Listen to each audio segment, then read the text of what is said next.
This is my island in the sun, where my people have toiled since time begun. I may sail on many a sea, her shores will always be home to me. Oh, island in the sun, built to me by my father's hand, all my days I will sing in praise of your forest waters, your shining sand. When morning breaks the heaven on high, I lift my heavy load to the sky. Sun comes down with a burning glow, mingles my sweat with the earth below. Oh, island in the sun, built to me by my father's hand, all my days I will sing in praise of your forest waters, your shining sand. I see women on bended knee, cutting cane for their family. I see men at the waterside, casting nets at the surging tide. Oh, island in the sun, built to me by my father's hand, all my days I will sing in praise of your forest waters, your shining sand. Sad the time I'll ever miss the gay-colored skirts as they turn and twist. Let me always hear soft guitars and a maiden's voice beneath 1,000 stars. Oh, island in the sun, willed to me by my father's hand, all my days I will sing in praise of your forest waters, your shining sand.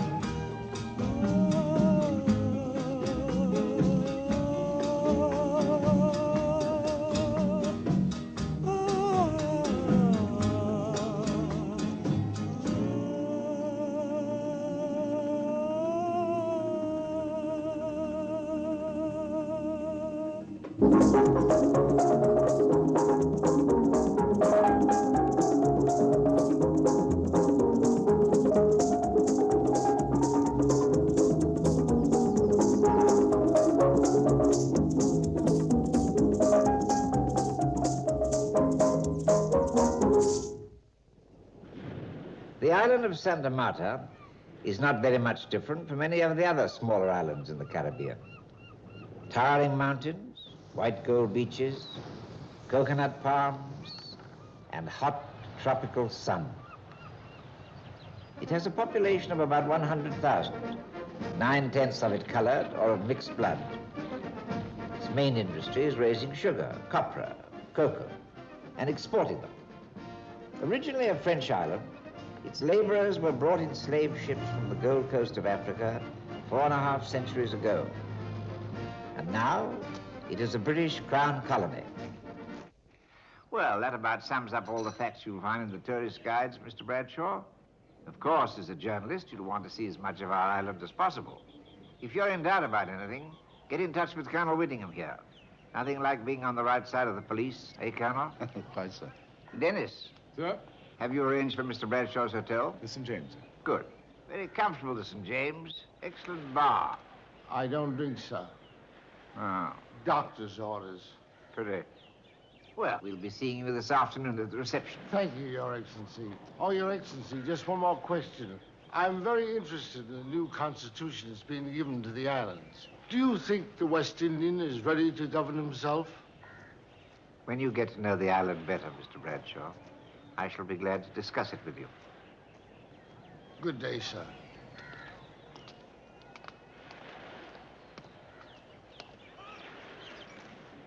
Is there much discontent in the islands, Colonel? Crime is my business, Mr. Bradshaw, not politics.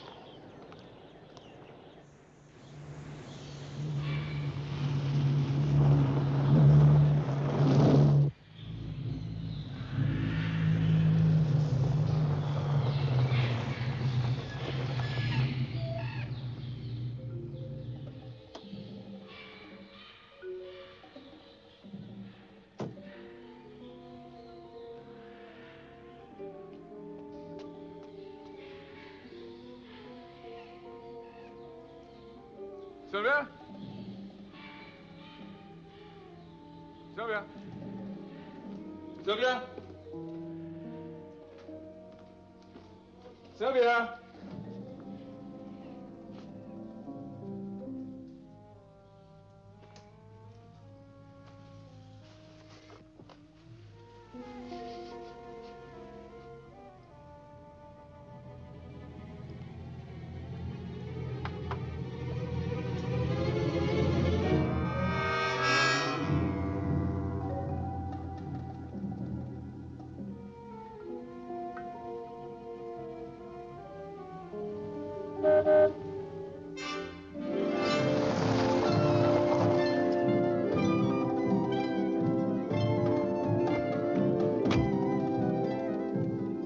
Bye, Mavis. See you later. Bye.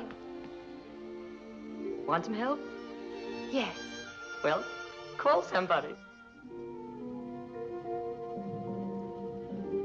Maxwell, how nice. I didn't expect you until later.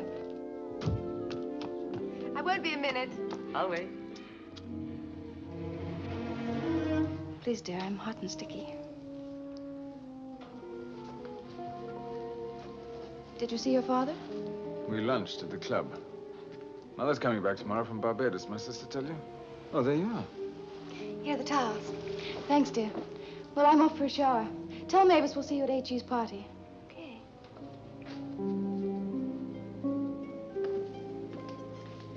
How was the beach? Oh, fun. Anybody there I know? Oh, you know, the usual bunch. What time's the party at Government House? The invitation said 5:30. Anything wrong? What? Well, you've a very odd look. You haven't changed to smoking Egyptian cigarettes, have you? No, why? You better run along. You going to meet Mother at the plane tomorrow? No, Daddy's going. Why don't you go with him? She'd prefer to have you. Well... Tell Sylvia that I'll see her later. Mm-hmm.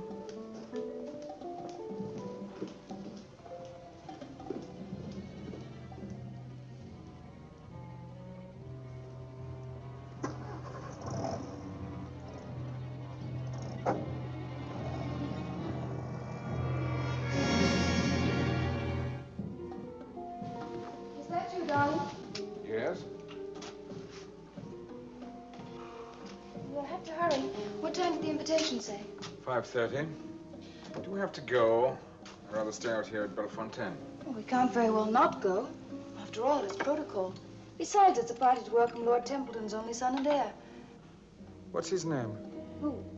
The governor's son? Ewan, I think. I saw his picture in the Tatler. Pass me a tissue, would you, darling? He's been stationed in the Middle East for the last 18 months. This will be a holiday for him. He's going up to Oxford in the autumn. You seem to know a great deal about him. Well, you know the island. A male, young, white, unmarried, titled, and comparatively rich. Good heavens, what else do you think the girls would talk about? Oh, darling, you're not jealous, are you? A bit. Well, whatever of. Anybody with all those virtues? It's the penalty for being so much in love with you. That's sweet. Anybody out of the house today? Out at the house? While I was in town? No, not that I know of. Why? I just wondered. Darling, you must get dressed. We'll never get to the party.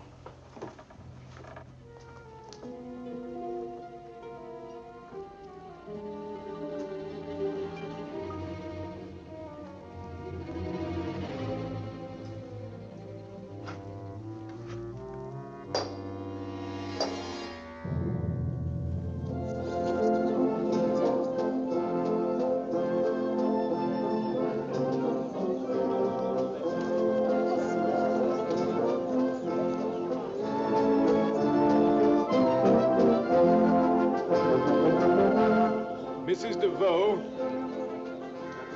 Mrs. DeVoe is matron of our hospital. Her son also captains our best cricket team, my son Ewan. I know exactly how young Templeton feels.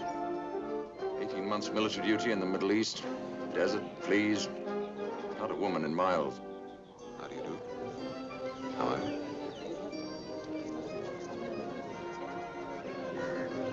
No need for you to stand guard, my boy. I'll hold the fort. You start campaigning. Thank you, sir.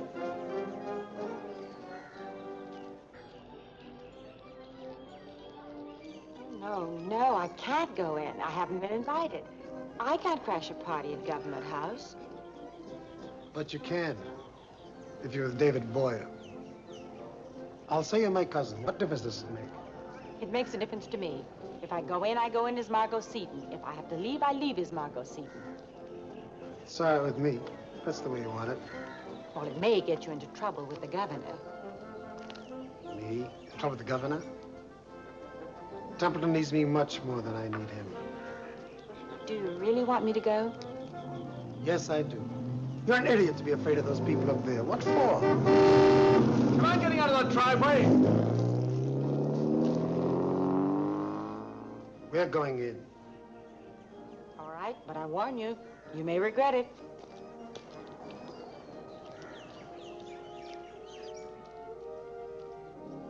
What do representative girls in their early 20s drink at the beach in Santa Marta, Colonel? Rum swizzles, I believe. Rum swizzle. Tomorrow afternoon, then? With a thermos full of rum swizzles. Excuse me, there's my father.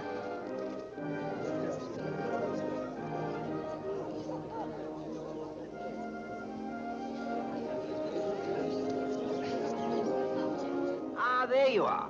I was beginning to think my secretary had forgotten to invite you. Your Excellency, Miss Margot Seaton. How do you do? Will you excuse me? There's an American journalist here I'd like you to meet. I'm sure you've explained how dangerous I am. Of course. Our homegrown revolutionary. The press is a nuisance, but it exists. And I believe in cooperating with what exists. I'm Dennis Archer, the governor's aide. How is it I haven't seen you before? Maybe it's because you buy your toothpaste at the wrong drugstore. What should I take that to mean? I work at the Bon Marchi drugstore. Oh, in that case, I shall change my patronage. You're wondering what I'm doing here, aren't you? Well, Well, I wasn't invited. David Boyer dared me to come. I don't like being dared. I see. Next time I shall see that you are properly invited.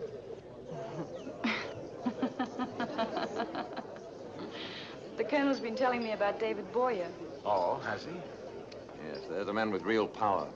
Notice the very special treatment His Excellency is giving him. Strange. In all the years I've lived on this island, I've never met him. Oh, I have.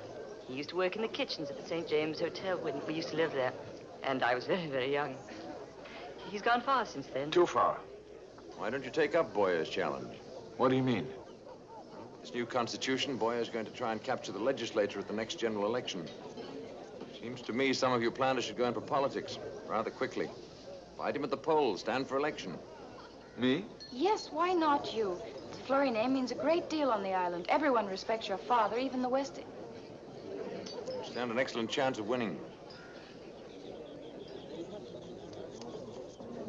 Do you often smoke these? Only on special occasions. They're Egyptian, aren't they? Yes, I have them made for me in Cairo. They're very difficult to get here. My childhood wasn't very much different from any of the other children who I grew up with. It was always the same story. Rum and ginger, please. No opportunity for anything.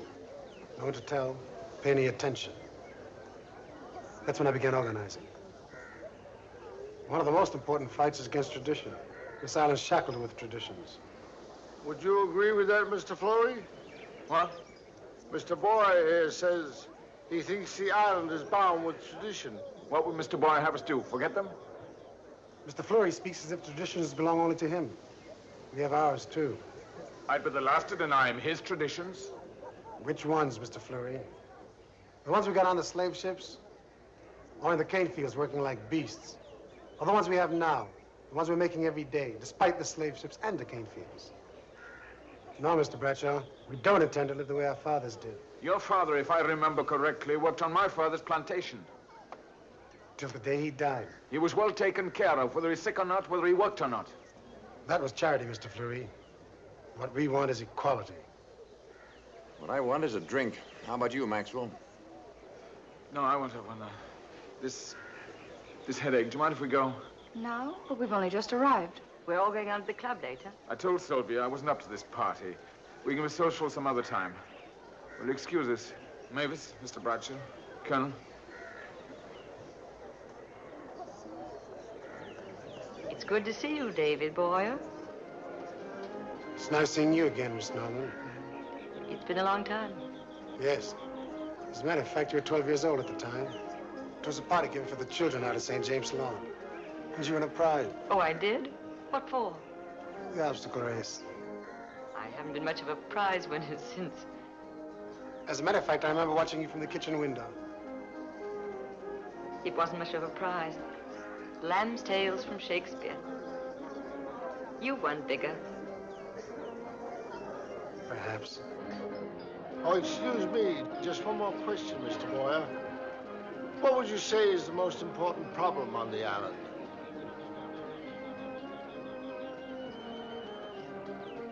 Color, Mr. Bradshaw. Color. Will you excuse me?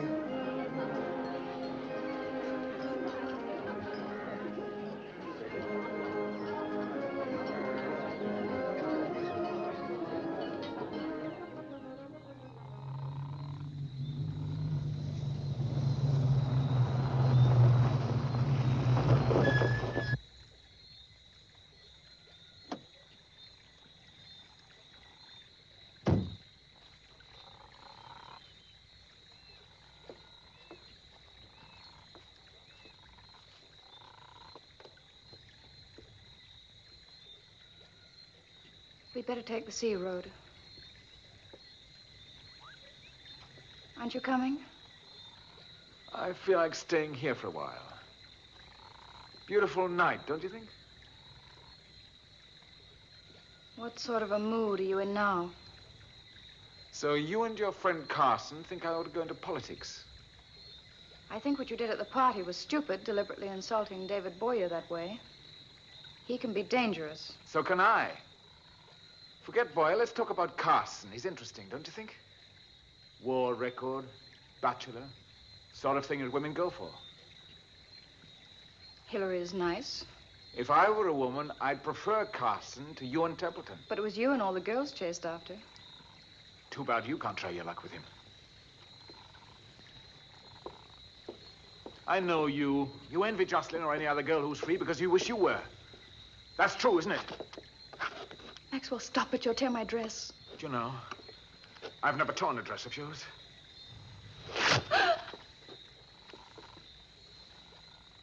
Take me home. Home? Women get bored making love in the same room. A change of scenery helps. Stop it.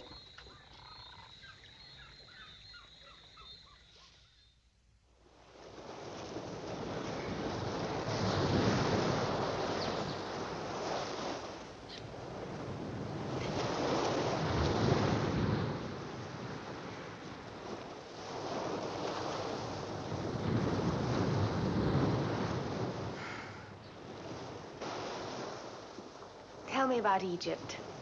Was it madly dull? Too many pyramids.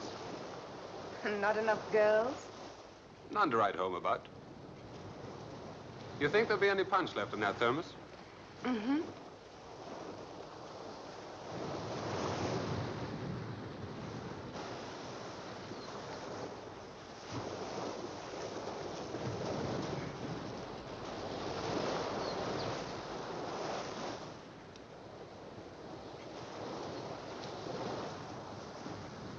Cold enough? Uh-huh. What's your life like here, gay? Not very.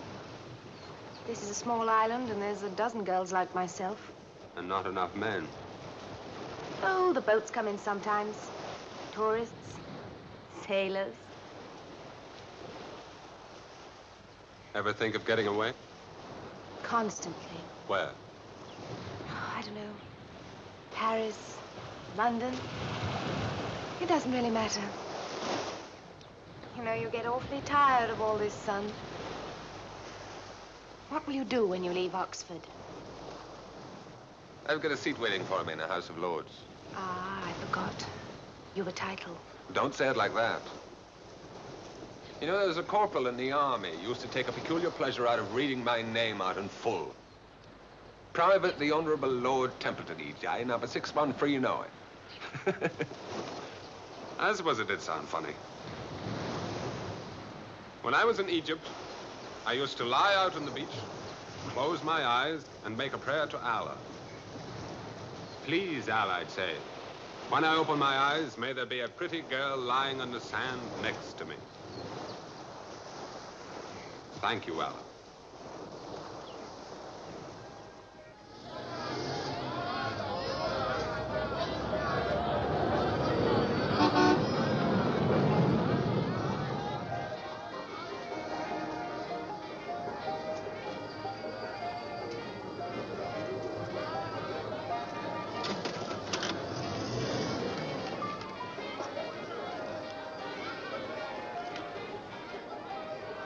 Hello. I want some toothpaste. What kind?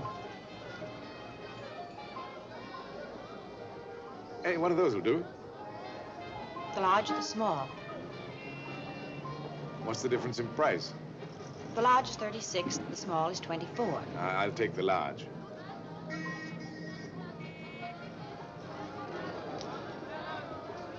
Miss Seaton, are you going to the nurses' dance with anyone? David Boyer asked me. And if I asked him? Are you? I'm afraid you'll have to find someone to take your place. As a matter of fact, I have an official invitation here. What does it say? It says His Excellency the Governor requests the pleasure of Miss Margot Seaton's company at his table on Tuesday, March the 15th at 8 p.m.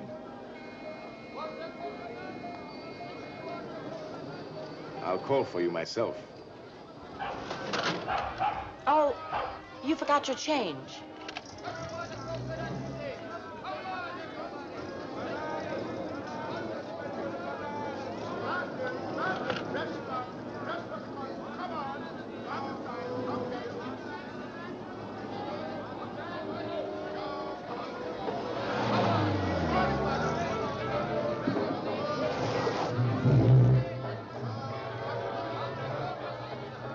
Rita, have you finished with my wife yet? Sorry, your wife is not here. She was here early today, but her appointment is for tomorrow. Did she say where she was going? No.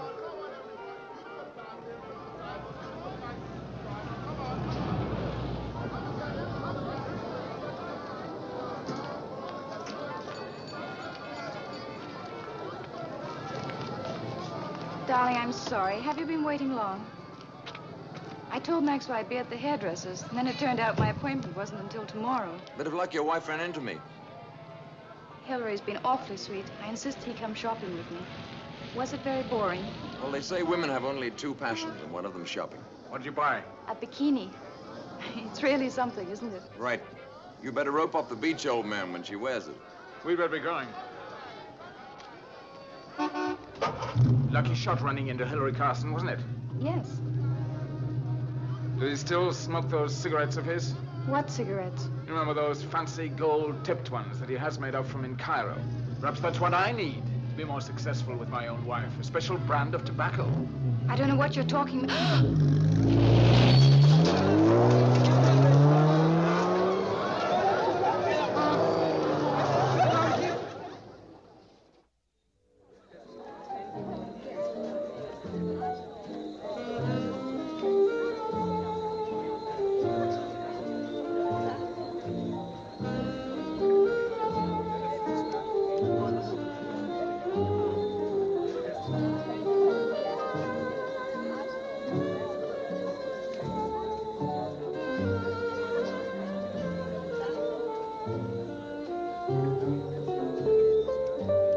I remember you're a friend of David Boyer's. Yes, I am. He's a young man for whom I promise a brilliant future. You must all be very proud of him. Well, that's what he keeps telling us we should be. Dennis tells me you're working at the Bon Marché pharmacy. Dennis? Dennis Archer, my ADC. Oh, yes. Confidentially, he's not much of an ADC. You know, odd sort of fellow, writes books. He's very ambitious. I like him. I'm very ambitious, too. I'm A stenographer. I've been taking shorthand, typing. I'm a qualified stenographer. I suppose you haven't a place for me. Well, I had no idea you danced so well. Thank you, Miss Eden. Thank you, Your Excellency.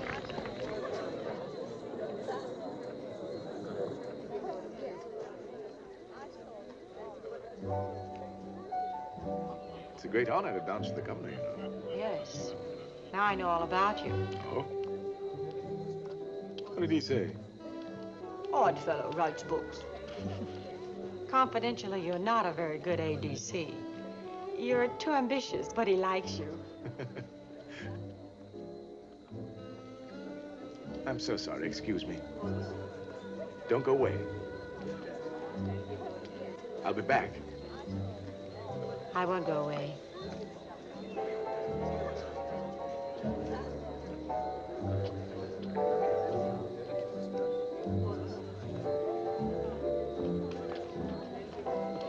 So that's the reason you didn't go to the nurses' ball with me, huh?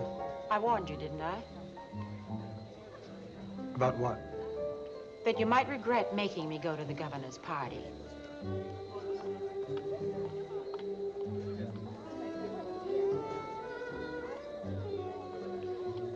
Aren't you drinking? You do drink champagne, don't you? I mean, it's not forbidden to union officials, is it? No, I don't think so. All right, then. Come along, then. Champagne goes awfully quickly at parties. Excuse me, ladies. Excuse me. Sorry.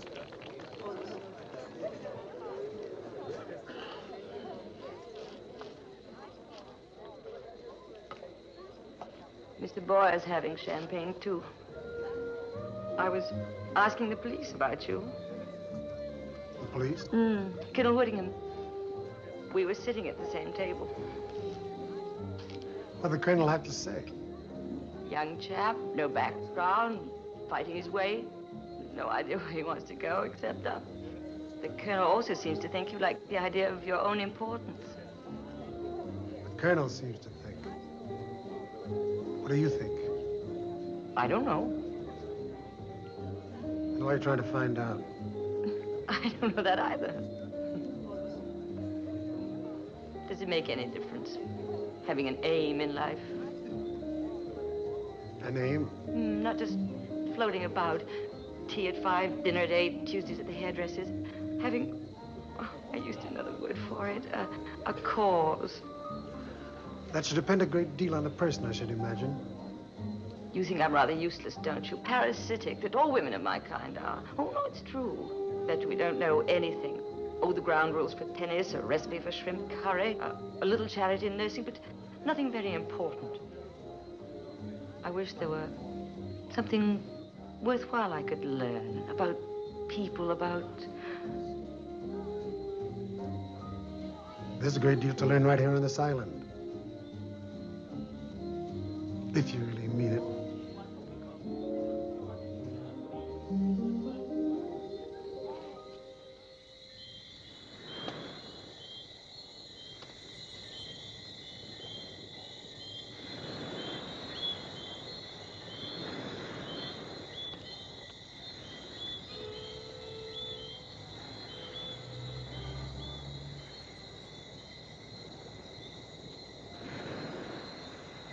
Oh, it's beautiful.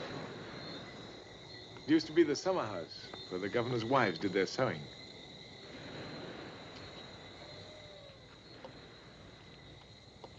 I told the governor I'd like somewhere to do my writing, and, Oh, is this what you're writing? yes, Is it a novel? sort of. What's it about? Oh, people and places. It begins in London and then goes on to Hong Kong, Cairo, Malta, the West Indies. Is that where it ends? I haven't finished it yet.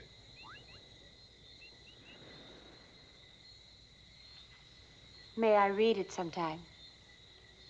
If you really want to. Oh, yes, I do.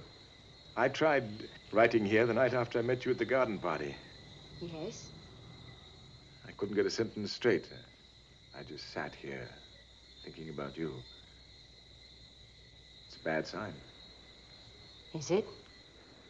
No, somewhere someone once said that there's always a point at the beginning of a love affair where a man can draw back, where he's still safe. Well, is that what you want to be? Safe? I've been in love. Funny. I don't know anything about you. Well, what would you like to know? All about you. Everything.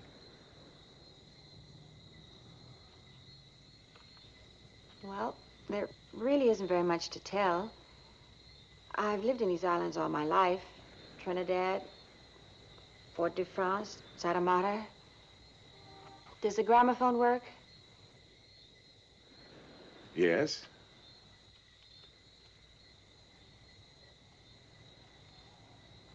Do you want me to play it? Yes.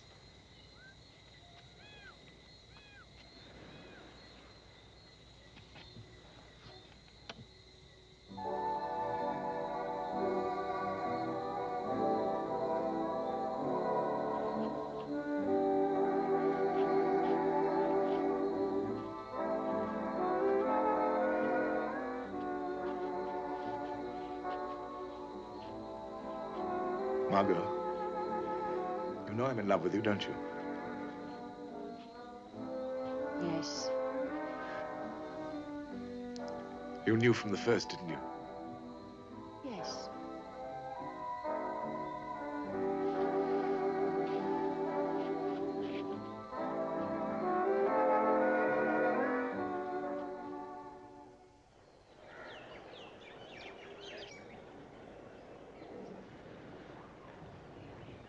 It's hot. How was the trip? Pleasant. How's Sylvia? Pretty, as always. Brought the plantation accounts. Thanks. I have a bit of news.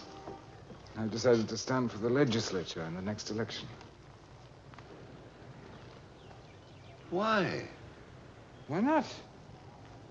There's no good us sitting around saying the island's going to the dogs and not doing anything about it. Right, Mother? I wasn't even aware the island was going to the dogs. Boyer's got a great deal of influence in your district. Are you afraid of Boyer, too? He represents the people, or they think he does. It amounts to the same thing. You don't think I have a chance of winning, do you? No. Well, I do. I'm not afraid of Boyer. I'm not afraid of opposing him. Is there something to drink? I'd like a sour. Right.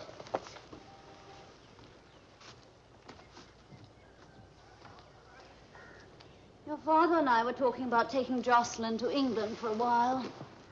It's death for a young girl like her in this island. She ought to have the chance of meeting the right people, don't you think? Do you think he'd ever trust me to run the estate single-handed? Your father felt like that about the election because he was concerned for you, what a defeat might mean to you. Was he? I don't remember us ever being concerned about me before. I can't remember us ever worrying whether or not I went to England, whether I ever had a chance to meet the right people. All I've ever had is this dreary island. Oh, no. You're not being fair. Fair? I'm being truthful. I know what people say. I know what people think. I know what you think. I know what he thinks. I never lived up to the great Fleury name. I might have if I'd gone to Oxford and Eton, like Arthur did. Many things might have been different, but instead you sent me to school here with a lot of colored brats. All I ever heard about was Arthur, how well he was doing, what good reports you had. That's who Father cared about. Eldest son, apple of his eye. Arthur's dead. No, he's not dead. He's alive. Always will be for him, and I'll always live in his shadow. Charming Arthur, modest Arthur, and then Arthur dead in the war, a hero. Maxwell, be quiet, will you? All right, Father was kind. He gave Sylvia and me Belafonte as a wedding present. A decaying house out on the godforsaken tip of the island. And I'm supposed to be grateful for being Julian Fleury's son. I'd have been better off if I'd been born black. Maxwell? Here's a whiskey sour.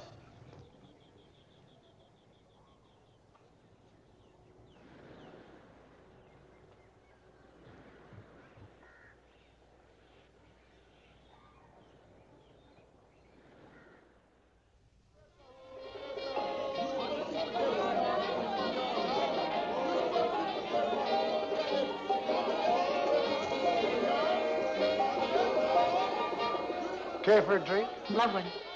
Give us one of those red ones, will you? Oh, look. They want some, too. All right. Here, want this? Oh, and here's another little girl. You come right in and have one. Here you are. Got that? And how about these girls? And don't forget me. Right. Give us another one, will you?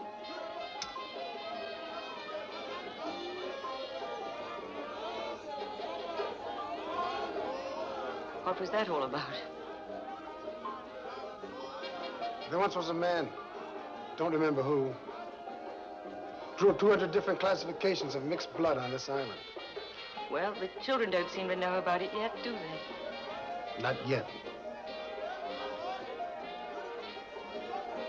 You lived here all your life, but I'm sure I'll show you a part of this island that you've never seen before.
Uncle Riley, how are you? Fine.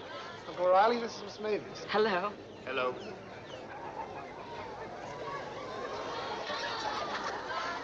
Eden, Sonny, Antoine. This is Miss Norman. Antoine. Hello. Hello. Good cutting, huh? Yes. All right, see you later. All right. Well, they all seem to know you. That's my business. I was born in this village. There's the old schoolhouse. The roof still leaks, timber still rotten. But there'll be a new one there next year. Back to school. Well, they're all very proud of David Boyer. They'll be prouder.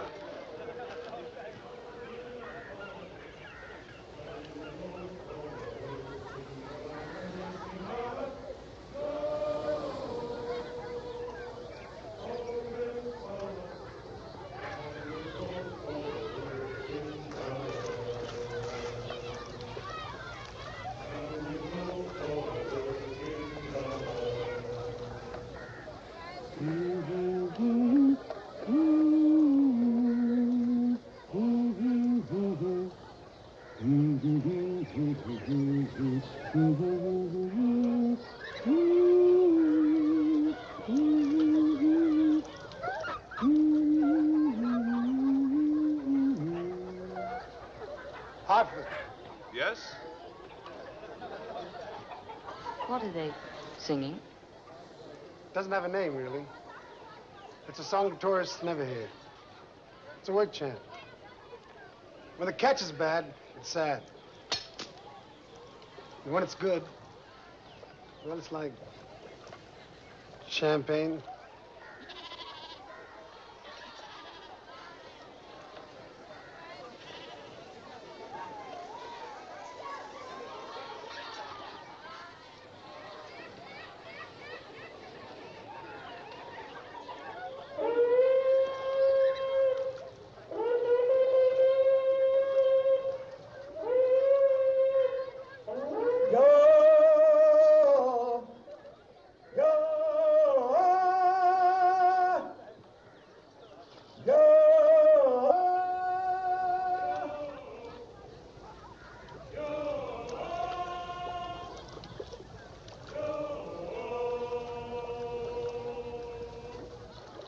You hear me calling, men, and heed your fate. Jump up, brother, come and pull your weight. Forget your aching from the day before. So today we gonna do that and more.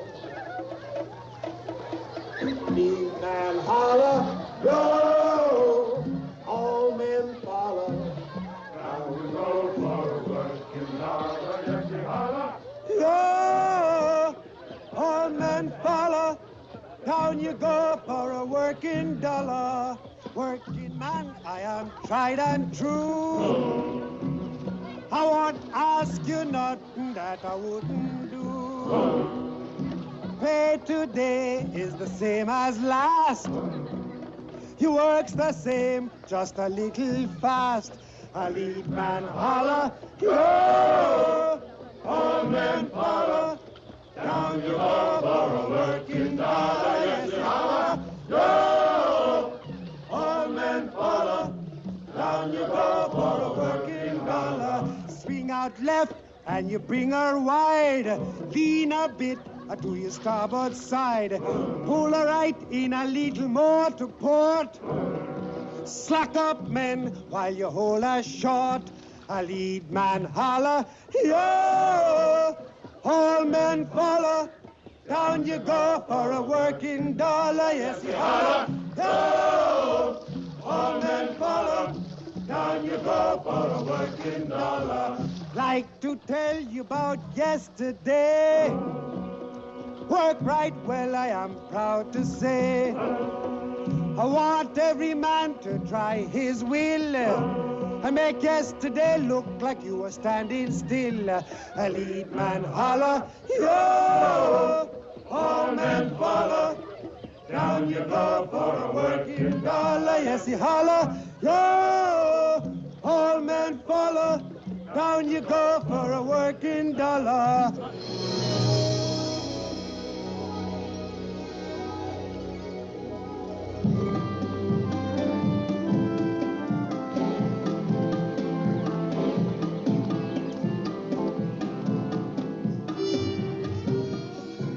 They're making masks for Carnival.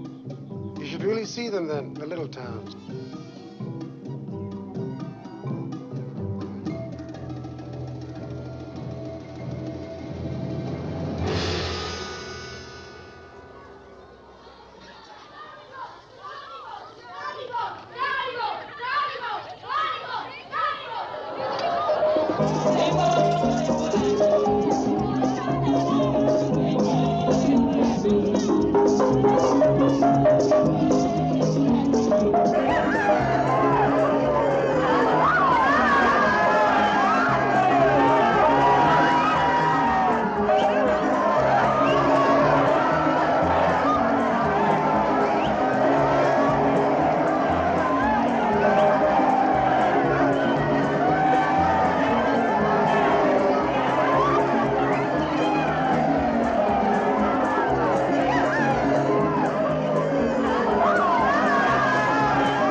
Sylvia and Maxwell are staying in town.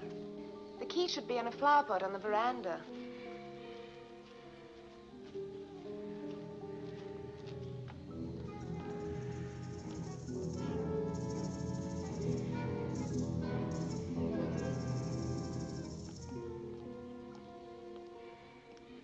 suppose the servants are all in the village running masque.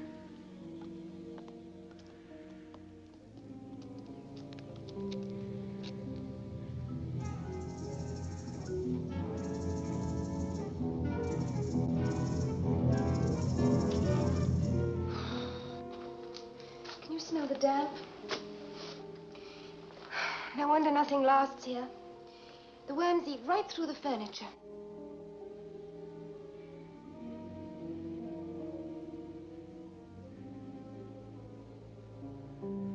How about some tea? It's a very good idea. Sylvia's very wasteful. We'll probably find a cake going quietly stale in the bread bin. Oh, would you mind opening the shutters and letting some air in?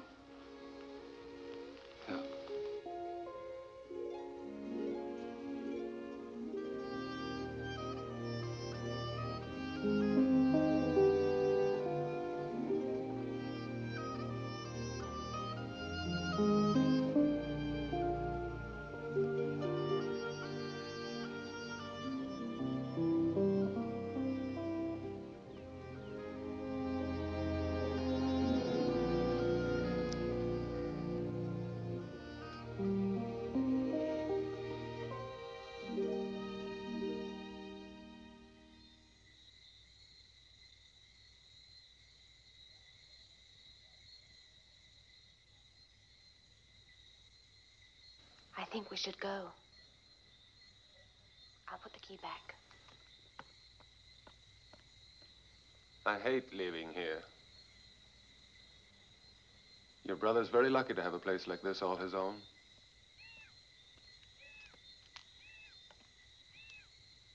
Ready?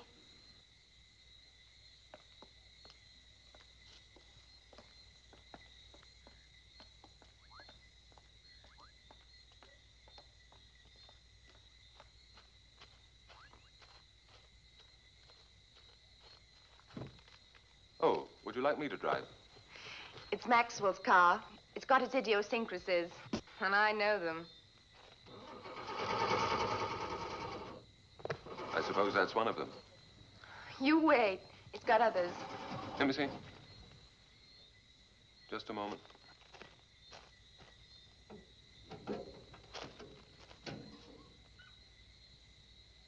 Well, now, I hate to tell you this, but your rotor arm's gone. What? Rotor arm. That's impossible. Well, come and look.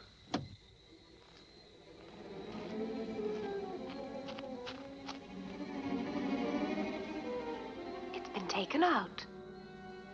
Is this a carnival idea of humor? It's somebody's idea of something. What do you think we should do now? Telephone your father?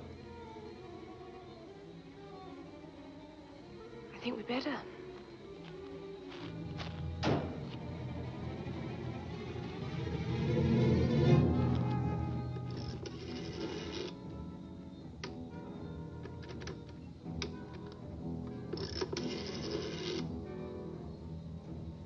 No reply? Try again. It's carnival. The girl at the exchange may be on a jag.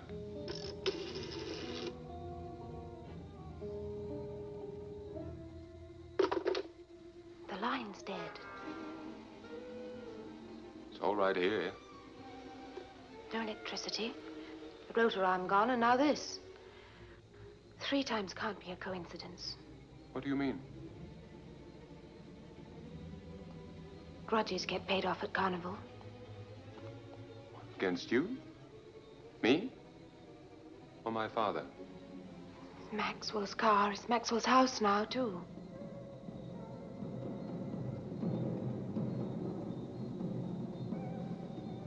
What's that? Drums in the village. They carry for miles. We need a drink. Yes, we do, don't we?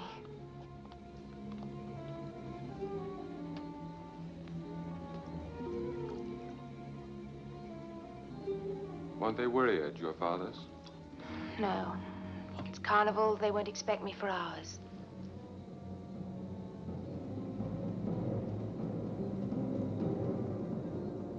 think the moon's up. Shall we have a look at it?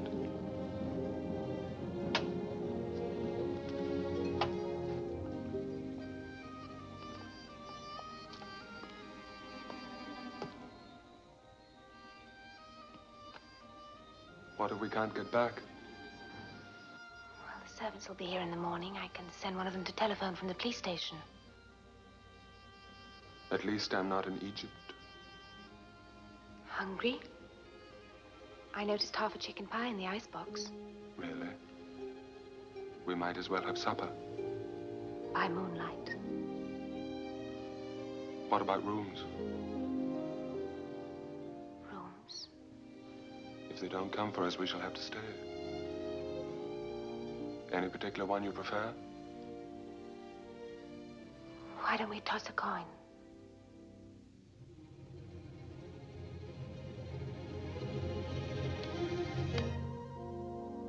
Heads? Heads it is. Which? The room on the right. I've never slept in it, and I've always wanted to ever since I was a child. It has a lovely view. There's a clock on the mantelpiece and a picture between the bookshelves. And I promised myself I'd sleep in it on my 17th birthday, but I never have, not once. Wasn't it lucky I won the toss?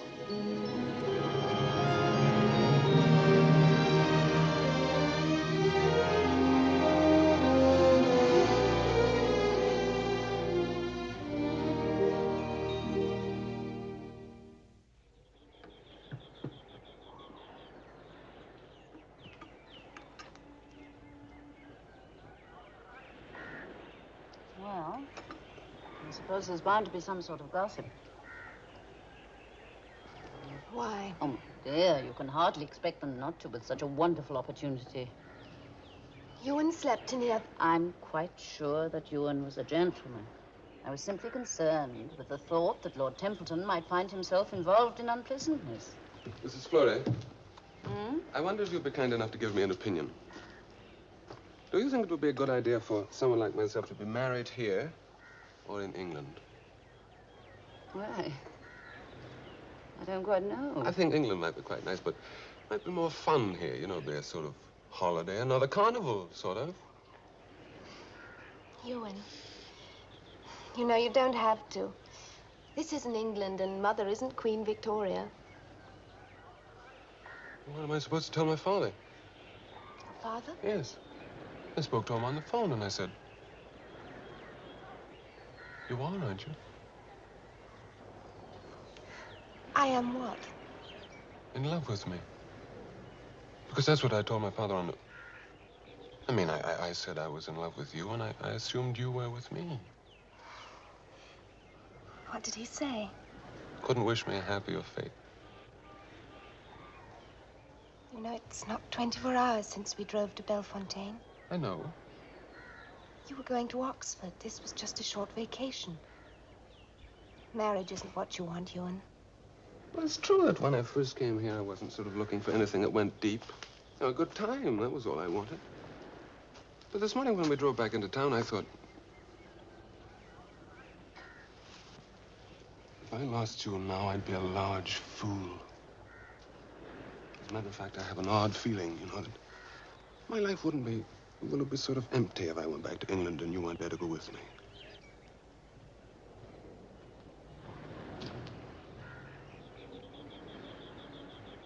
Morning.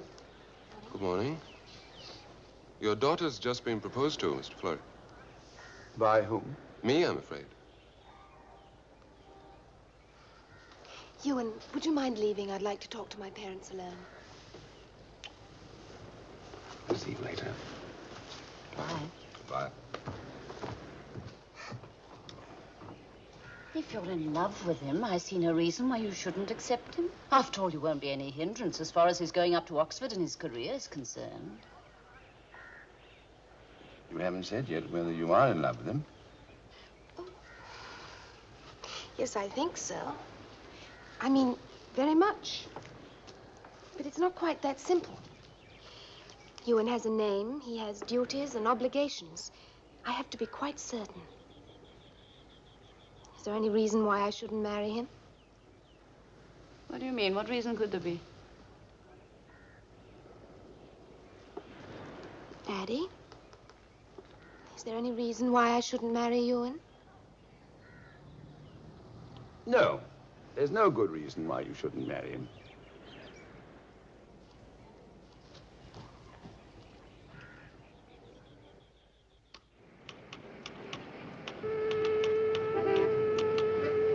I'll put it down there.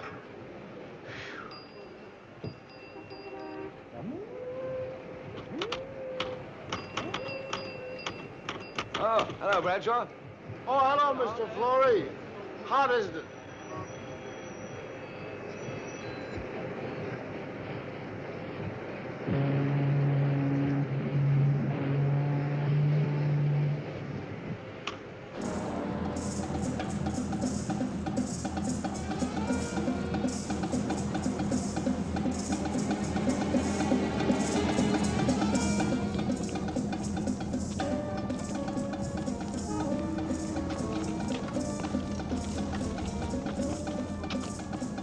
Here's your paper, Mr. Flory. Thank you, boy.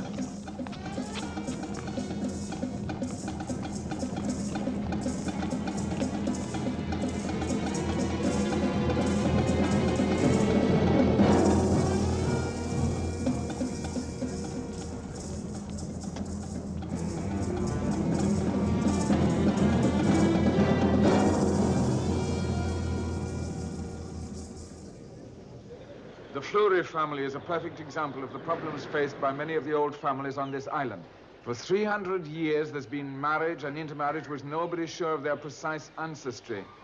But a veil of secrecy, whispers, and innuendo has been drawn across this problem. Julian Fleury was brought up in England. A distinguished Wessex family was delighted 35 years ago when he proposed marriage to their youngest daughter. Presumably, they did not know that Julian Fleury's mother, who died in childbirth, was a Jamaican with colored ancestry.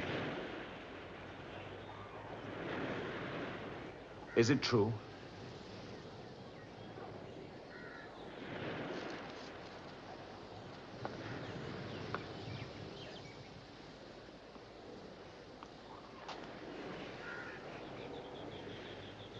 It's true.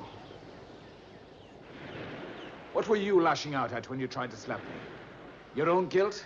Your betrayal of us? Betrayal? Your mother never knew. She knew. Didn't your mother? Yes, I knew. But how? An anonymous letter came years ago. And you never mentioned it. I saw no reason to. I wanted to keep things as they were. Faithful wife, noble mother. Maxwell, stop it. How do you expect him to feel? How do you think I feel? To believe that you belong to one kind of a world and then suddenly... When I asked you if there was any reason why I shouldn't marry you, and you said no. I said there was no good reason. How can you say that? Ewan's heir to a title. Can you picture a black man sitting in the House of Lords if we had a son? There's no need to exaggerate. My mother was 3/4 white. I've only 1/16 of colored blood. The chances are your children will be completely white. Bradshaw's right.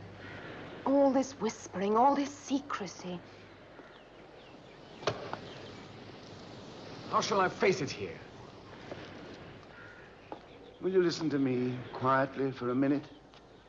At the start of any misfortune, one always feels that the end of the world has come. Well, the end of mine has. Perhaps I want to leave this island, take Sylvia with me, make a fresh start somewhere. You think that'd be best? Do I have any other choice? I can see myself walking into the club. Anybody for tennis? There's Fleury. He's perfect for mixed doubles. His grandmother was a bit on the dark side, you know. Your roots are here. Your life is here. Oh, it's easy to talk about making a fresh start, but what would you do? Where would you go? What do the Fleurys know except how to run a plantation?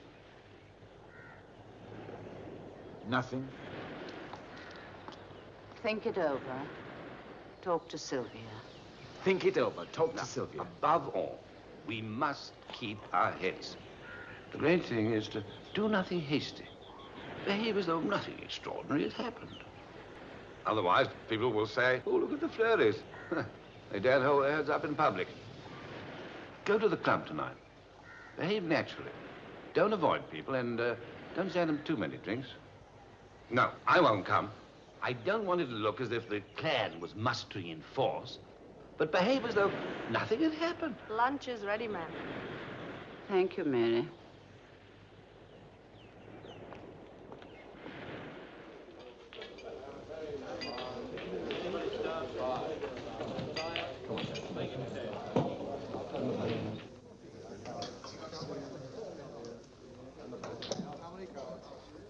Congratulations. That was a fine series of articles, the best things I've read about the island. As for that one today, that was the goods. You said things that needed saying. From my point of view, I can't tell you how grateful I am. In what way? In every way. I've not been trusted. The people here, West Indian, they thought of me as a Fleury, a feudal planter, bought their ancestors in the marketplace. But now, I'm standing for the legislature. Why not? I combine black and white, the new and the old. I've got a foot in both camps. And your article gave me the guts that I needed. What'll it be, gentlemen? Rum and ginger, 2 of them. Just water. I didn't see this before, but now I can look out at those faces and I can say to them, my grandmother was of African ancestry. She came over in a slave trader just as yours did. Yes, I can say to them, I'm one of you now. Cheers.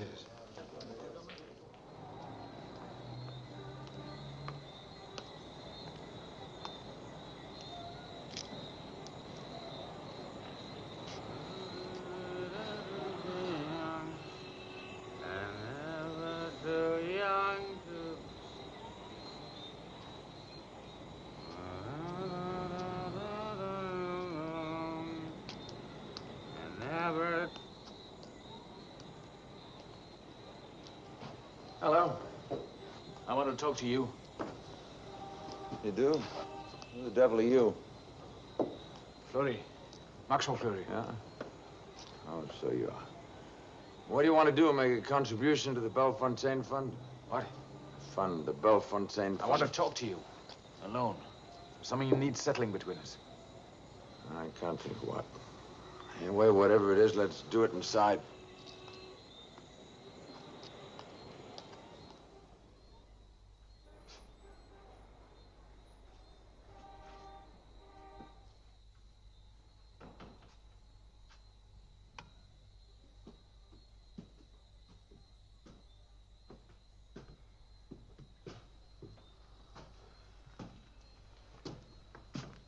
You're expecting a girl? A girl? What would I want with a girl?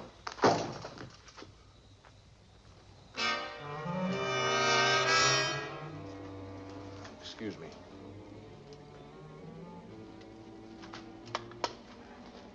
Shall we go in here?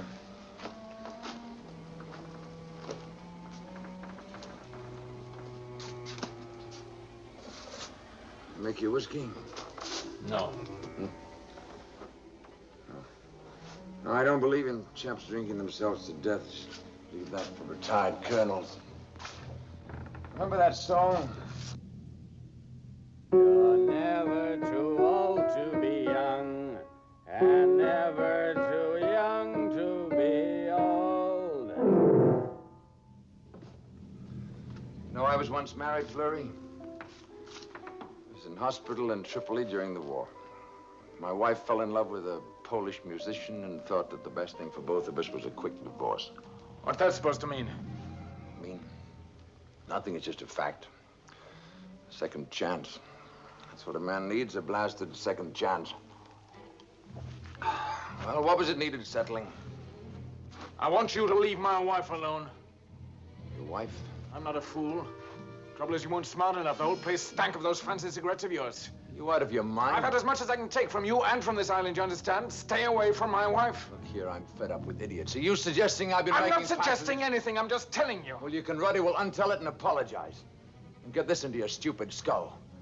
I don't make passes at wives of acquaintances, and I don't share my women. And even if I did, I wouldn't take something from someone like you with a tar brush rubbed across his face.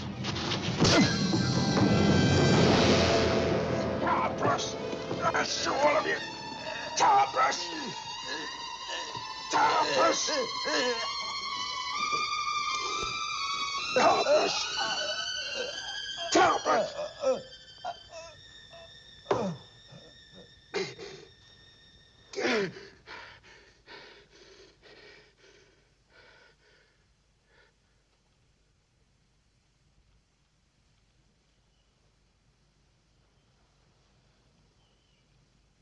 Carson.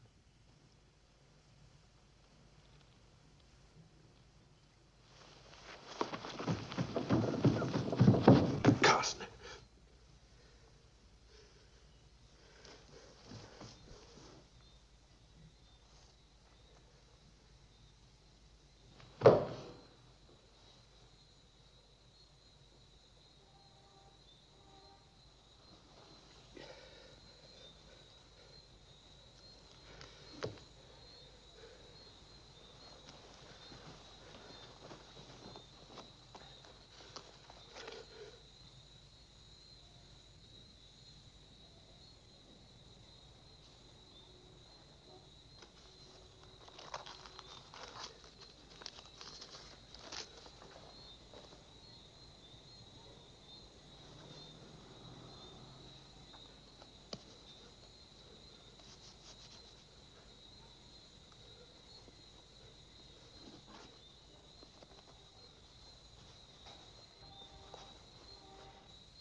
I suppose there's no doubt about it being murder.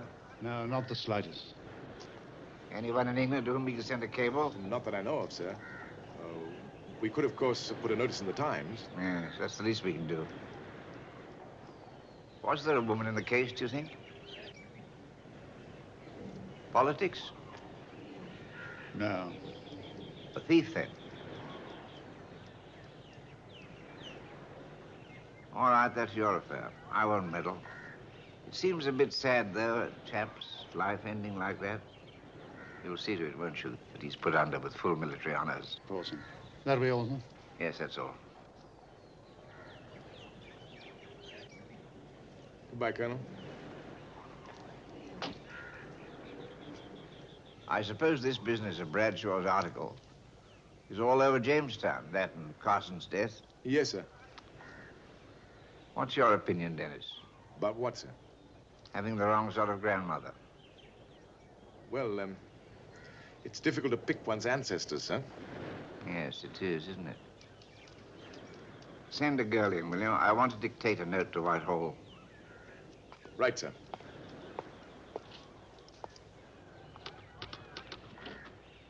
The governor has some dictation. Would you go into him? I finished the letter to London. Is it all right? I've never known anyone like you. I never suspected there could be anything like this. You're not wearing it. Well, should I here in the office? Wear it.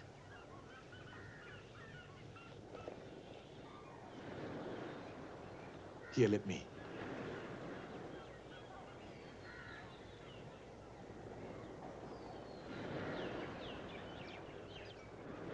You didn't look at the letter. The letter? It's perfect.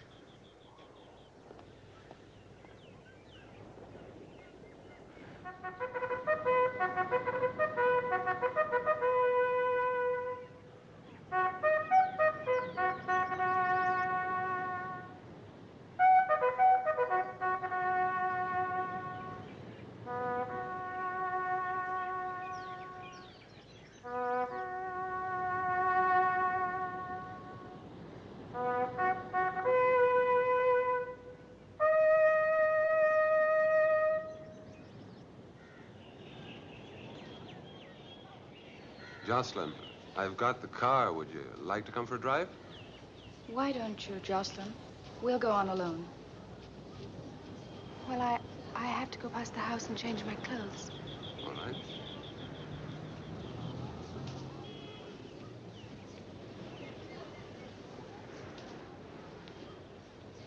Hello, Colonel.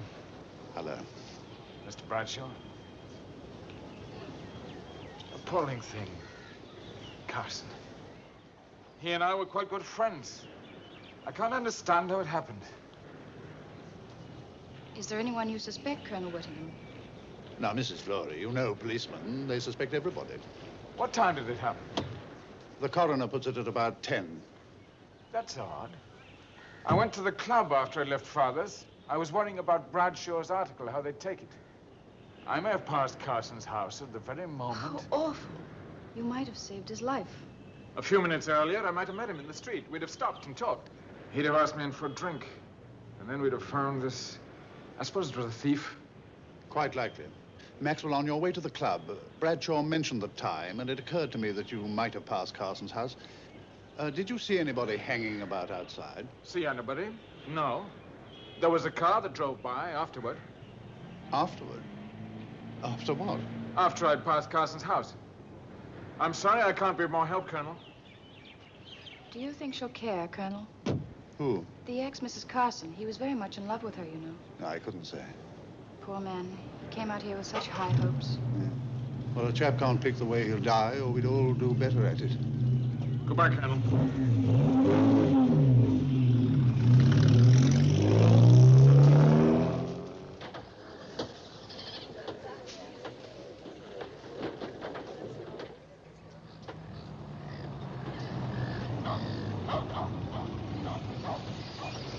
Here, Colonel, sir. Right, out you get. I steal nothing, Colonel, sir. I find purse in Canefield. No money in purse. I keep purse. Why not keep purse, Colonel, sir? Now, don't fuss. Nobody's blaming you. You just show me where you found that purse, and then you can go home.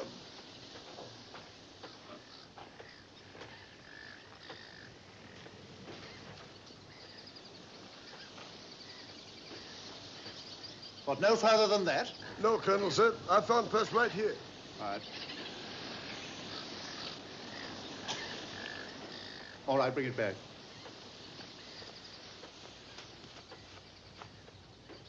All right, start it up. No, you stay there.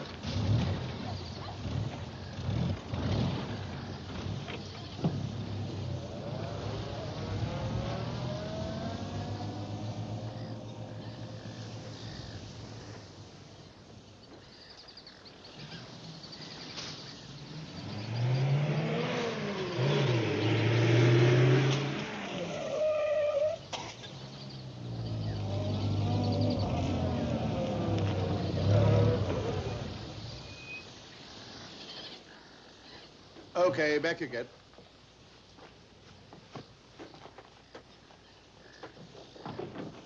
Drive him to his village. Here, this'll make up for the day's work you lost. Thank you, sir. Everything okay, Colonel, sir? Fine.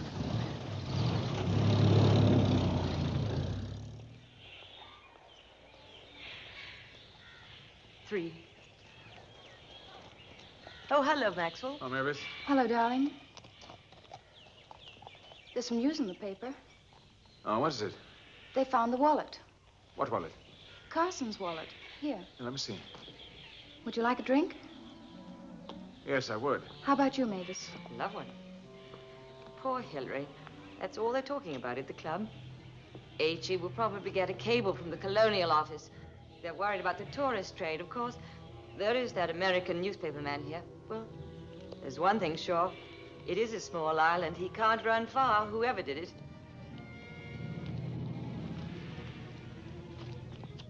Tell Sylvia I had to go into town.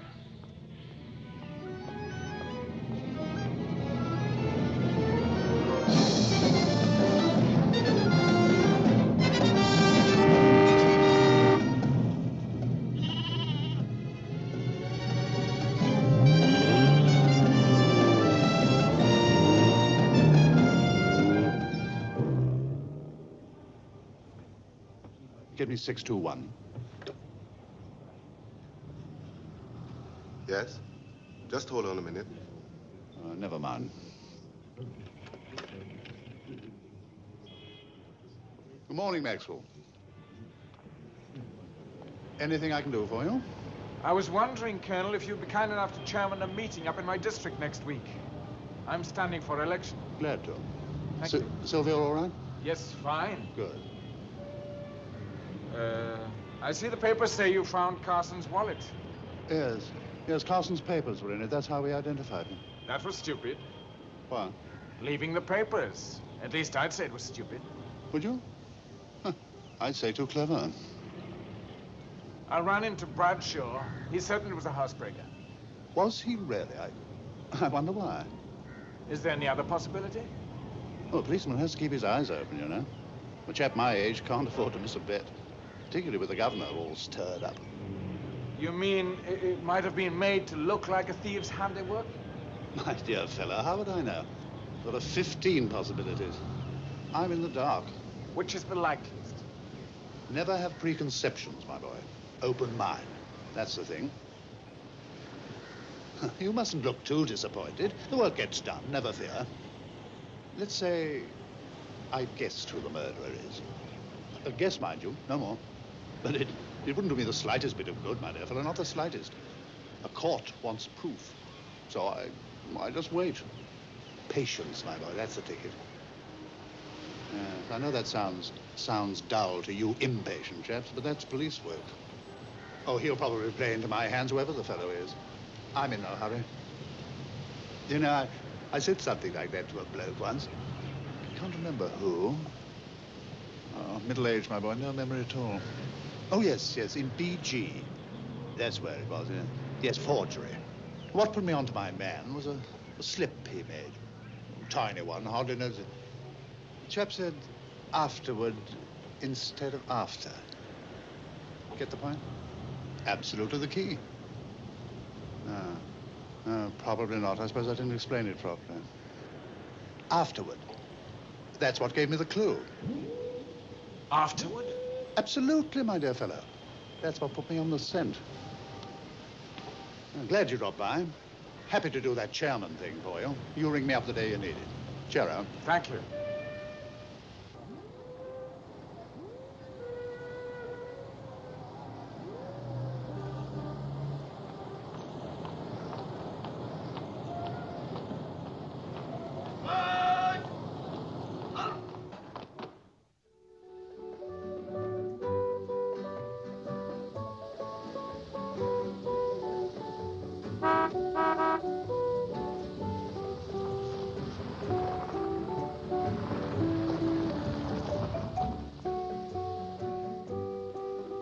You're late.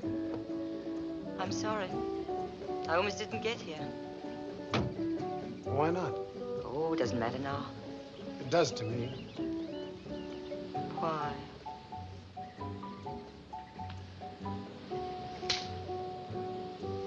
Why'd you choose this place to meet? This plantation used to belong to my family. It was first on the island. I wanted you to see it. Your family? I didn't know that. It was destroyed during a slave uprising in 1843 during the French rule. I wonder what could have caused it. Any number of reasons. A single insult, a whipping, a girl, who knows? Do you know what happened to the owners?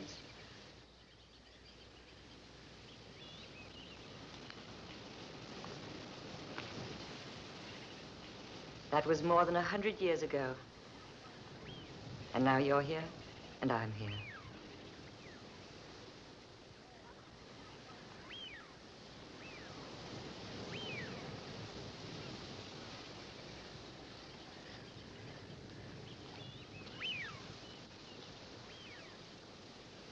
Do you still feel that anyone whose skin is different from yours is an enemy? Do you think I do? I don't know. At carnival time, my brother-in-law's car was damaged. His telephone wires cut. You hate Maxwell, don't you? You think of him as an enemy. I think of him as a snob. As an arrogant plantation owner. Is that the reason why you almost didn't get here? Or did they tell you that you shouldn't be seen with me? That I'm an upstart, and nobody who's gotten control of a union. That I'm a dangerous man who should be watched carefully. You don't suppose I listen to them. I only believe in what I see and what I know. Do you know what they say about me? Poor Mavis Norman, always getting into trouble. Always picking the wrong man.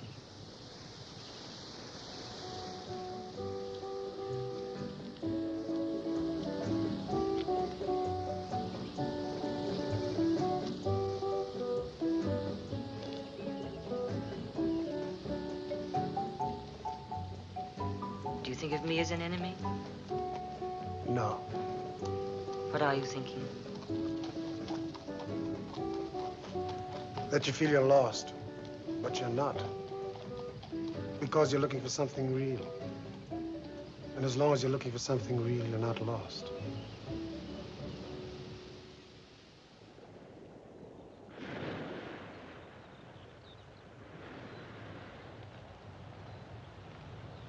I suppose you and your father discussed that article of Bradshaw's. Of course. What did he say? Well, he said we ought to announce our engagement at once and then have a celebration party. When did he say that? Last night when he got back from Guyana. And what did he say about our getting married? First things first, he said. We could talk later about what people in Victorian homes might call naming the day. How neat. What? Your father's no fool. I thought it was very decent of him. What else could he say? It wouldn't be diplomatic, would it, for the governor to offend the whole colored population of Santa Marta? Engaged. And then no one can say that GH draws a color line. Of course, marriage. I believe... My father's never lied to me. Do you think he'd run the risk of having a grandson? An eventual heir who's part Negro? He'll see to it that you go back to England. Not without you. It doesn't matter. The marriage isn't important anyway. Now, Jocelyn, we've got to get this clear. Bradshaw's article won't mean anything as far as... It's perfectly clear. A romance. Isn't that what you wanted? 18 months was such a long time in Egypt. And without a girl. Jocelyn, you've got to listen to me. Believe me, when we're back in England, this won't mean a... I don't want to hear about England. Whatever happens, I want you to remember one thing.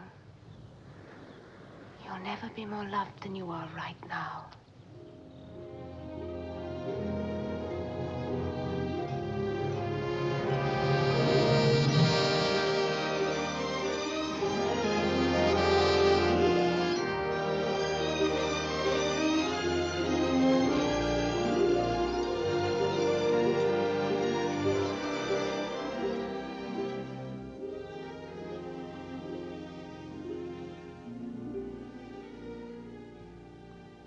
time is it? It's almost 8. I think we should go. We're going to be very happy in London, you know. Forever and ever. Of course. Forever and ever.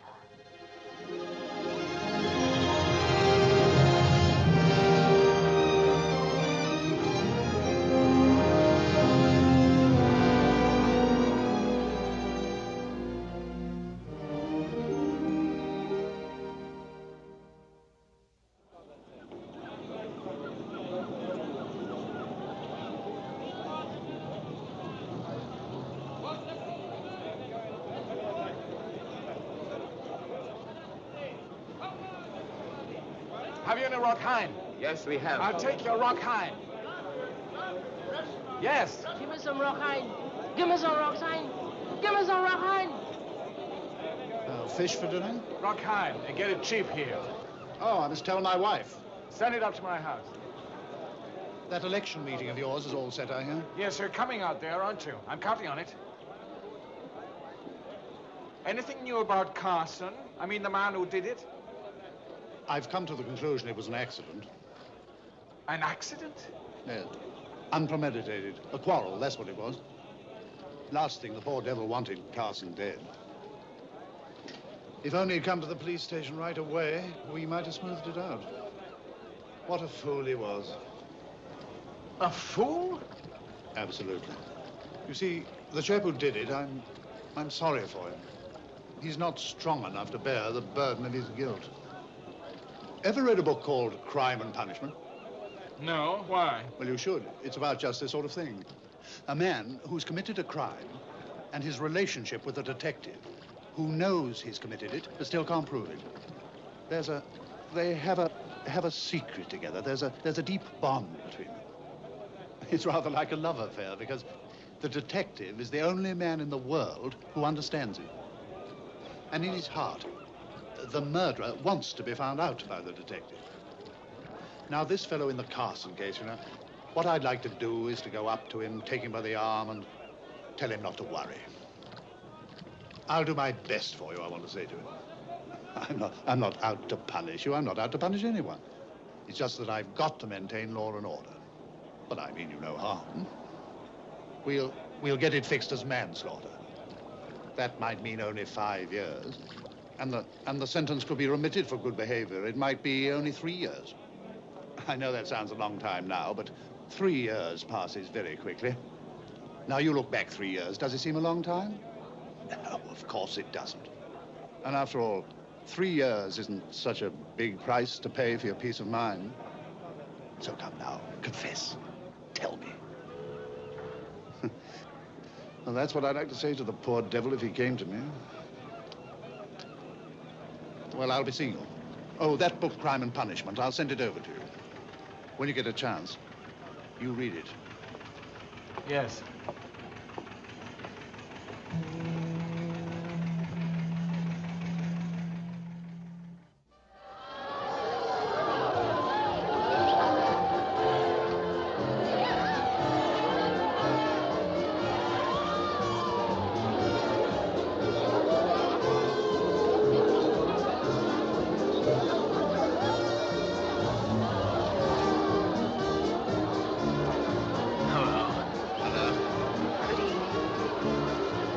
Excuse me, I won't be a minute.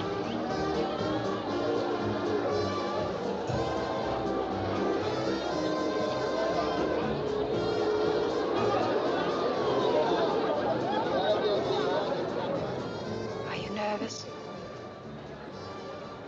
So am I. All these people.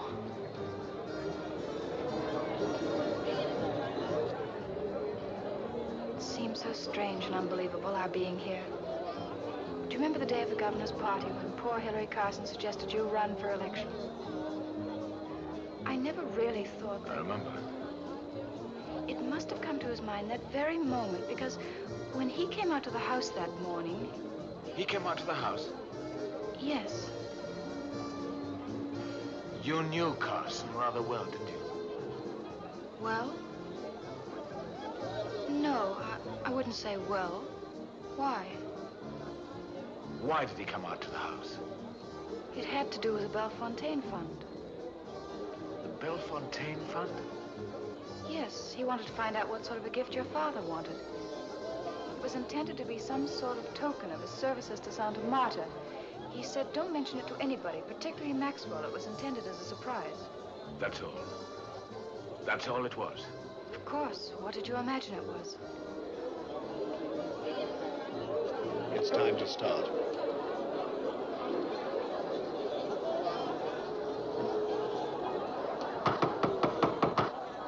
May I have your attention, please?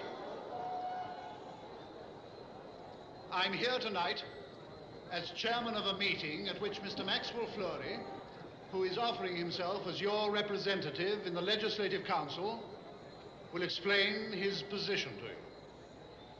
Now, you all know Mr. Fleury. Few West Indian families bear a name as respected as his. Mr. Fleury.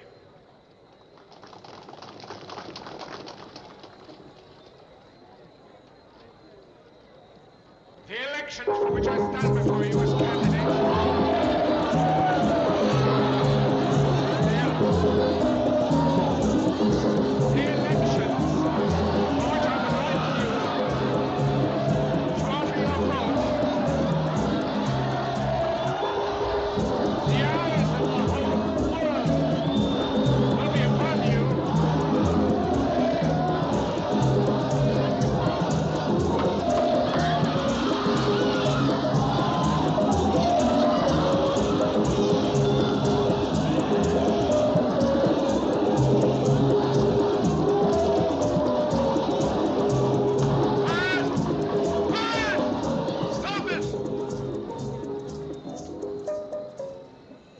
Chance to vote. When the time comes, you'll use it. And now, let him use his right to speak. The floor is yours, Mr. Fleury.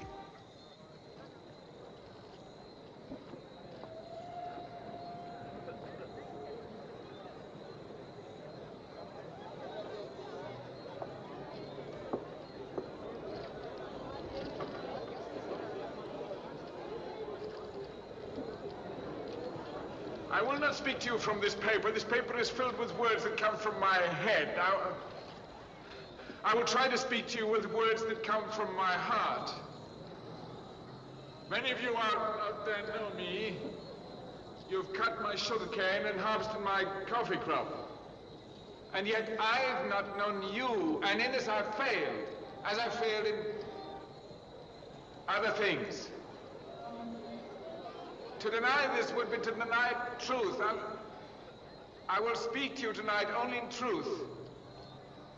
I've passed you in the fields or in the cocoa sheds, and you've been just a name, or a face, or a number in a book. And I've lived in a world through which you moved only as shadows to be feared or ignored. I've now lived in the two worlds of Santa Marta. I know how they both think, how they both feel.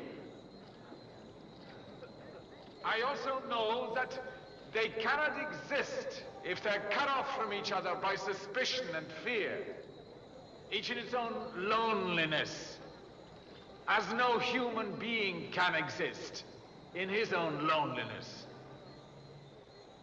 This bridge I can help you build. I ask for your faith, your trust. Do not deny them to me. I'll answer any questions from the floor.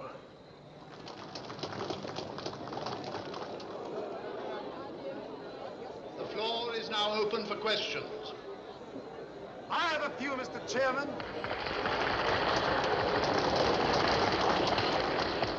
I was as moved by Mr. Fleury's speech as anyone else. And I agree when he says that the two worlds cannot exist separate from each other. The question I'd like to ask Mr. Fleury is this. Does he think that the only issue here is one of color? Is he saying that that is the reason why we should vote for him? Is he saying, vote for me because I'm one of you? Is that what you're saying, Mr. Fleury? Because if you are, I would like to take that issue up with your permission, Mr. Chairman.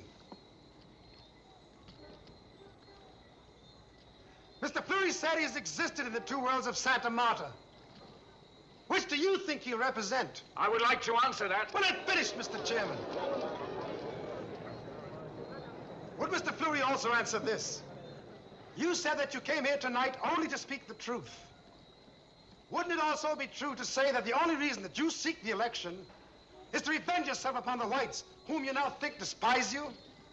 That the only reason that you want to be black is because you're afraid that the white world will not let you be white anymore? That you want to use us, our votes, so that you can still rule in that world that you still belong to? And tell us another truth, Mr. Fleury. In your heart, deep down inside, don't you still think of us as slaves? As a stupid, ignorant people? That's a lie! No, Mr. Fleury, that is the truth. And the issue here is not just one of color. The issue here is who is really best fit to represent the people? Who knows them the best? Who feels for them the most? Who's really a part of them? Is it you, Mr. Fleury, or is it me? Now you may answer, Mr. Fleury.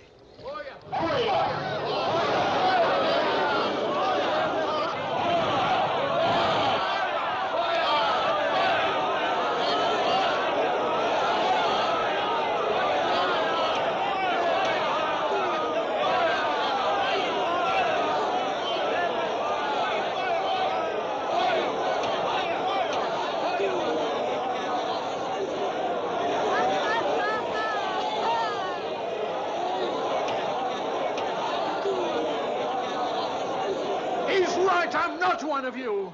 I don't belong to you. I don't want to be one of you. I never did.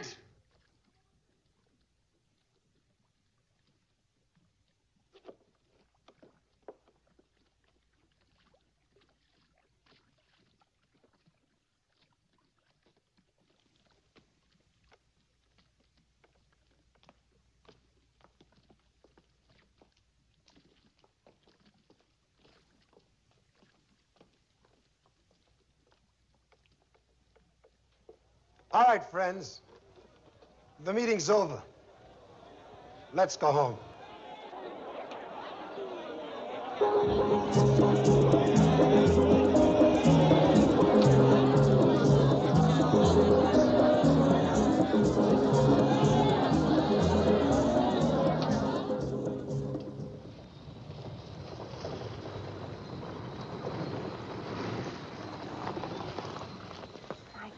Gone. I must have left it. Lend me yours.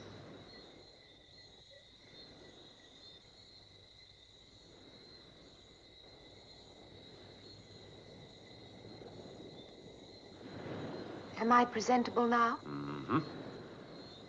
What was the name of the film we were supposed to see? Red Shoes. Oh. Was it good? A bit long. Good night, darling.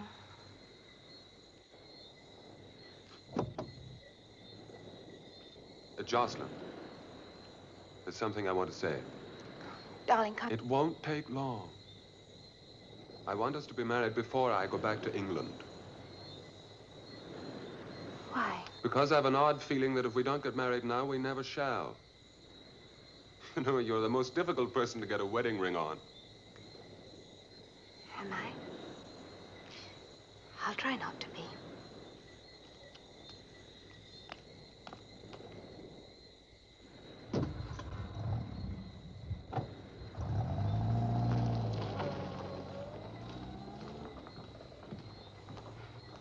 Late? I've been waiting for Maxwell to call. How was the film? A bit long.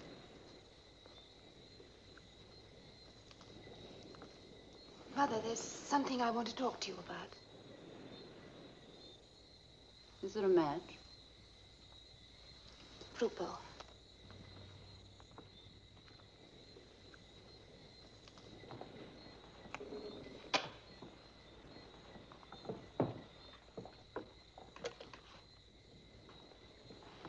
You were saying? In about 3 months, I want to go to Canada. I'd like to start making the arrangements now. Canada? Why on earth do you want to go there? Because I'm pregnant. Does Ewan know? You're sure that you are? There isn't any doubt. Well, you're certainly calm about it.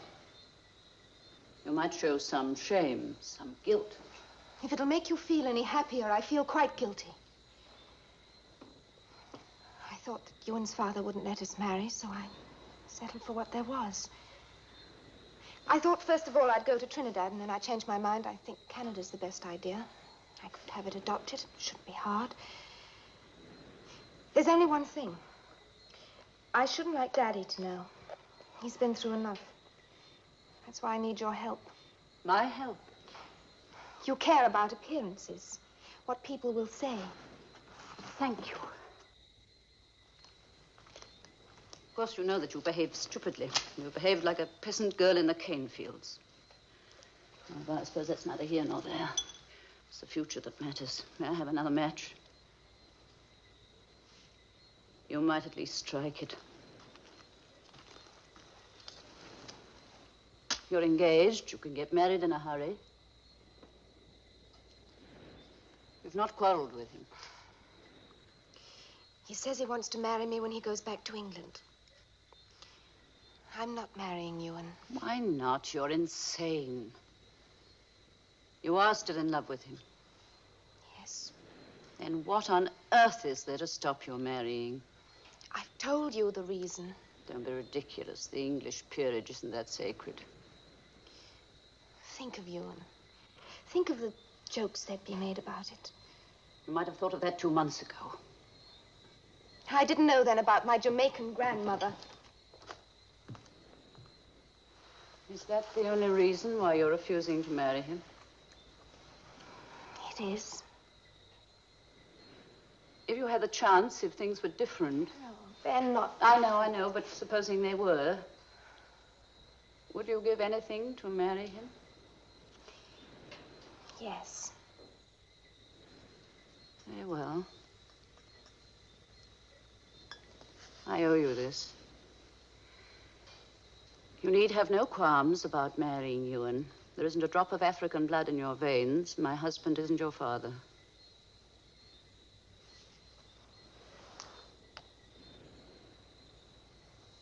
Isn't? No. Well, then who? That's immaterial. It's better you shouldn't know. He's completely English. You can rest assured of that. I shall tell Lord Templeton who he is. He has a right to know who will be the other grandfather of his grandchildren. Telling him will be the hardest thing I've ever had to do. It must be done. He may have your old-fashioned ideas. I must ask you for the same consideration you ask me. I'd rather your father... I'd rather my husband didn't know. You were always so devoted. I never conceived the possibility of another man in your life. Children don't. They think mistakes are their privilege. Mother, I don't want you to talk to Lord Templeton. I don't want you to tell him anything. But he should know. I'll tell Ewan eventually. But I won't have you humiliate yourself for my sake. Nor for Ewan's. Nor even for Lord Templeton's.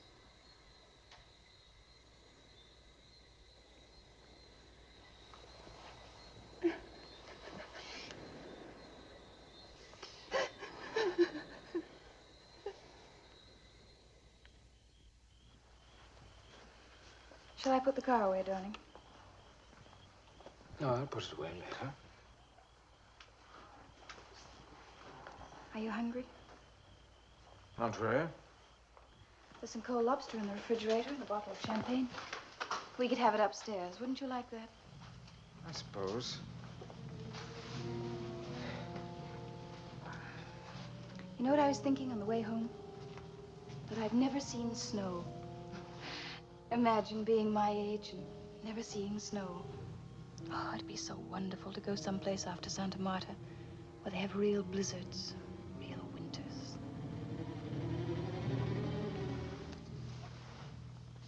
When did Whittingham send this over?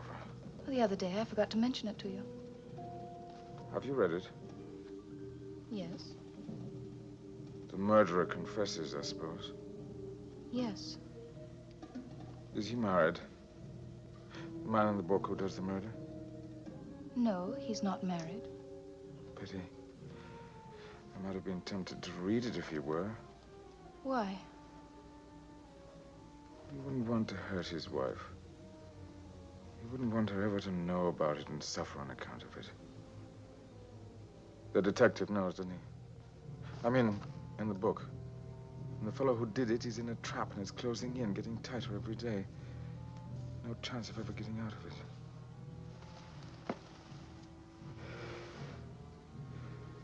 What about that champagne you promised me? Were you jealous of Hillary Carson? Yes. I envied him because he was the kind of man I thought that I wanted to be, and I couldn't. I thought you were attracted to him. Hillary Carson? I loved you. I thought you didn't love me. I thought that sooner or later you'd fall in love with some man who was better suited to you. I thought Carson was that kind of a man. Maxwell, Yes. you didn't have anything to do with the... Don't be foolish. You know that I'm incapable of killing a man.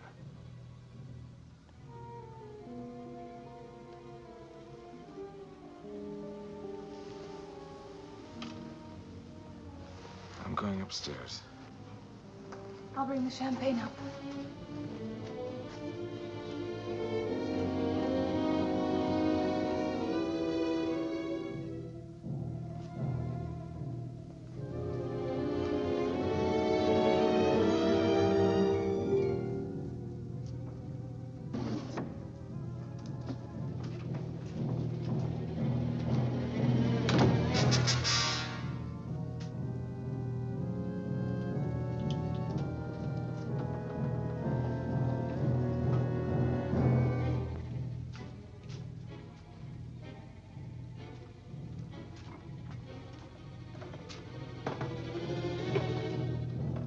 Darling?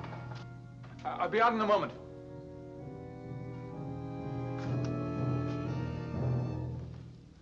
I wonder when Jocelyn's getting married. Funny, a few weeks ago, I'd have been envious of her. I mean, London, the big house, being Lady Templeton. Now it doesn't matter so much.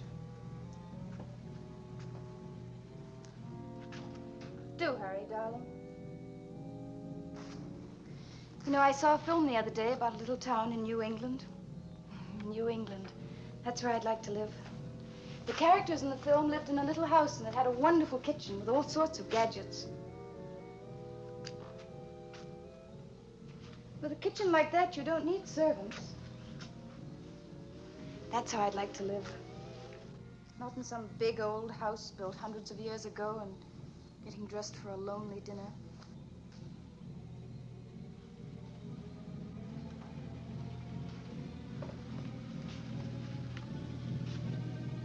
You see, that's the sort of woman you married.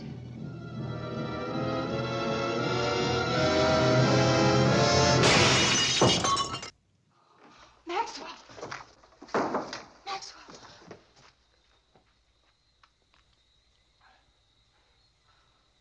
Darling, will you call Colonel Whittingham and tell him that I'm coming down to see him right away?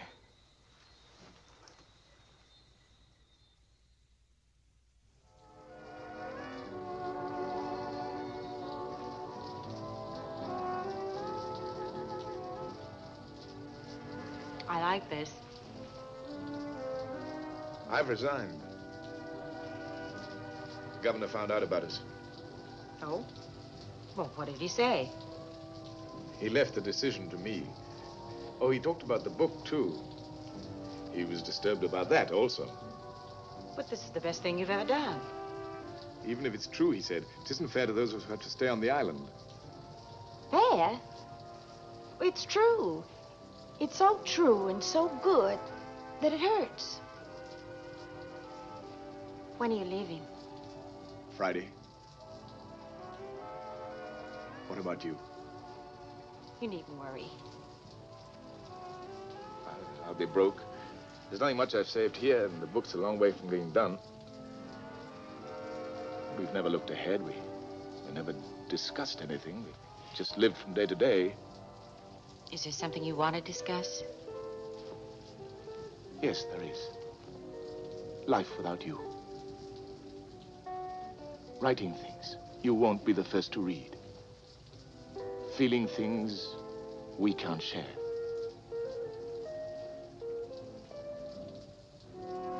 How long will it take you to pack?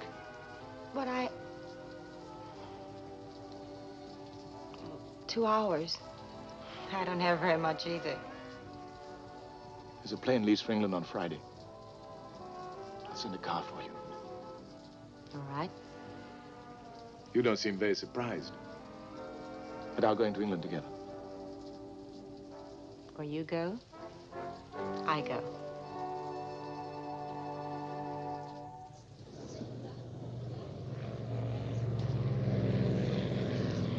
May I have your attention, please? This is the final call for BWIA Viscount Flight 072 to New York, connecting with BOAC Monarch to London. Now loading.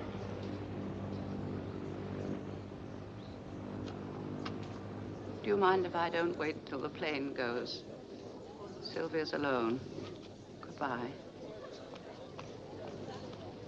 Well, son, there they go. Poor Julian. Who'd have thought a son of his... What will the indictment be against Maxwell, Colonel? Well, we'll try and get it in as manslaughter, son. I meant to have a talk with Joan when he arrived. Father to son. But I never did. Now he's married. Goodbye, sir.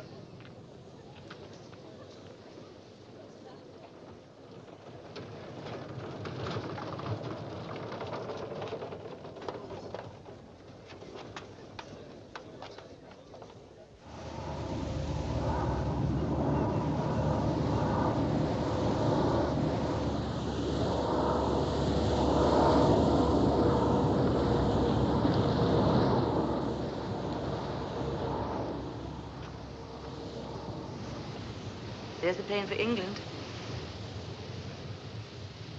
In a girl's case, does it work the other way around?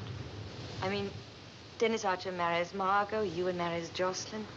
But when it's the other way around, does it make any difference? Out here, yes. How big is Santa Marta? It's 50 miles long. There are other countries. My skin is my country. Maybe the men. Look at Margot. At some cocktail party in Bloomsbury. Or at a literary tea. Well, they'd envy Dennis Archer. Their own wives look sort of dull when she walks into a room. But if I were to walk in with you, or a girl like you as my wife... Do you care what stupid and prejudiced people think? You've never had to fight stupidity or prejudice. Besides, I'd be a fool. Why? Because it would be inevitable. What would be? That night that she'd forget herself and call me a nigger.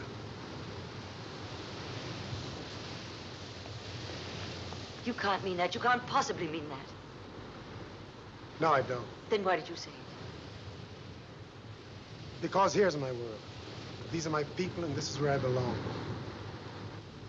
If I went to England, who would I be? What would I be? David Boyer. No. I'd be an exile in a bowler hat, sipping tea, carrying a rolled umbrella, talking with all the other exiles about how much we could do if we were only there. But I'm here. I don't have to go. And even here, I'd be in your way, wouldn't I? Yes, you would be in my way. Besides, they'd never understand. Who wouldn't? My own people. They'd feel I betrayed them. I have no choice. You're like a rock. Yes, I'm buried deep right here.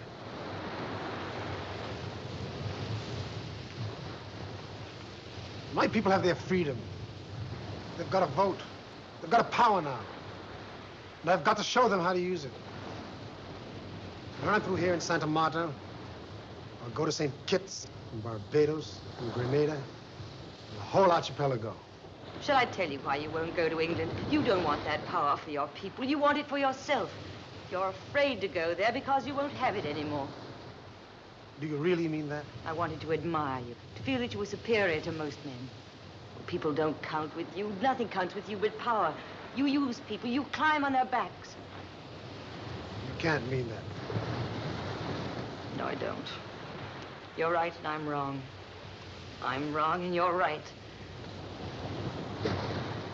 And that's the end, is it? Yes, that's the end.